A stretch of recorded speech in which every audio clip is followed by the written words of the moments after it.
పాకిస్తాన్ క్రికెట్లో ఎప్పుడు ఏం జరుగుతుందో ఎవరికీ అర్థం కాదు. సీనియర్లను ఒక్కసారిగా పక్కన పెట్టేస్తారు. మళ్ళీ ఎందుకు జట్లోకి తీసుకుంటారో కారణం ఉండదు. ఇలా ప్రతి సిరీస్కు కెప్టెన్లను మారుస్తూ ఉండడం పాక్ మేనేజ్మెంట్కు అలవాటైతే ఇప్పుడు మరో సంచలన నిర్ణయంతో పాక్ బోర్డు మరోసారి హాట్ టాపిక్ గా మారింది.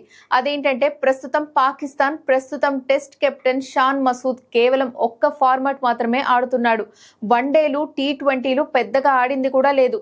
ఈ క్రమంలో అతడికి ఏకంగా పీసీబీ డైరెక్టర్ పదవిని ఇస్తూ మోసిన్ నఖ్వీ ప్రకటించాడు. అయితే ఈ పోస్ట్ కోసం ఇప్పటికే దరఖాస్తులను కూడా పీసీబీ ఆహ్వానించింది. మరో వారం రోజులు మాత్రమే గడువు ఉన్న నేపథ్యంలో ఇలాంటి నిర్ణయం తీసుకుంది. 36 ఏళ్ల షాన్ మసూద్ అంతర్జాతీయ క్రికెట్ డైరెక్టర్ గా ఉస్మాన్ వహ్లా స్థానంలో కొత్తగా నియమితులయ్యాడు. దీంతో ఆడుతున్న ప్లేయర్ నే డైరెక్టర్ గా నియమించడం ఒక పాకిస్తాన్ కే చెందింది.